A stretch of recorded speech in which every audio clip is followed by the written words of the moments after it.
ગુજરાતમાં ગઈકાલે જે માવઠું થયું, મોટાભાગના જિલ્લાઓના મોટાભાગના તાલુકાઓમાં માવઠાની વચ્ચે ઓછે અંશે અસર થઈ છે. ઉત્તર ગુજરાત જોઈએ તો એમાં વધારે પ્રમાણમાં ઉનાળુ બાજરીનું વાવેતર થાય છે, કેટલાક કઠોળો હોય છે. મધ્ય ગુજરાત, દક્ષિણ ગુજરાતમાં ઉનાળુ ડાંગરના પાકને નુકસાન થયું છે, કેળનો પાક પડી ગયો છે, શેરડી પડી ગઈ છે, પપૈયા મોટા પ્રમાણમાં પડી ગયા છે. ચીકુ અને કેરીની સિઝન છે. બાગાયતી પાકોમાં ચીકુ અને કેરીને દક્ષિણ ગુજરાત હોય કે ભાવનગર જિલ્લો હોય કે ગીર તળાવ હોય, બધે જ વત્તે ઓછે અંશે બાગાયતી પાકોને અને સામાન્ય પાકોને નુકસાન થયું છે. દેડિયાપાડામાં વીજળી પડવાને કારણે બાળકોનું અવસાન થયું છે.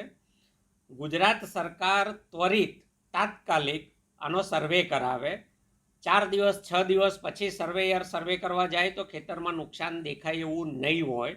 એટલે વાસ્તવિક સર્વે માટે તાત્કાલિક સર્વે સ્ટાફ ખેતરોમાં પહોંચે એ અમારી માગણી છે અને સમયની જરૂરિયાત છે. બીજી મહત્ત્વની વાત એ છે કે સરકાર સર્વેની જાહેરાત તો તાત્કાલિક કરે છે, પરંતુ એનો અમલ કરવામાં ઘણો વિલંબ કરે છે અને સર્વે થયા પછી ભૂતકાળના જેટલા પણ દાખલા જોઈએ તો એમાં સાચા લાભાર્થીઓ રહી જાય છે. બહુ લાંબા વખત સુધી વળતર નથી ચૂકવાતું. આ સમસ્યાઓનું સરકાર નિવારણ કરે, તાત્કાલિક સર્વે કરે, 1 અઠવાડિયામાં ખેડૂતોના ખાતામાં વળતરની રકમ નાખે અને કોઈ સાચો લાભાર્થી છૂટી ન જાય એનું ધ્યાન રાખે.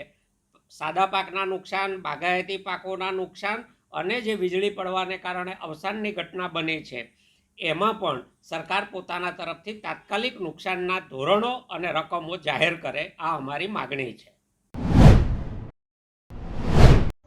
હાલ અત્યારે ભર ઉનાળે ગુજરાતમાં અને ખાસ કરીને મારા બોટાદ જિલ્લામાં અને ભાવનગર જિલ્લામાં વાવાઝોડાને કારણે એટલે કે કમોસમી વરસાદને કારણે ખેડૂતોને જે પકવેલો પાક, જે ઉનાળુ પાક છે એમાં ખૂબ મોટું નુકસાન ગયું છે.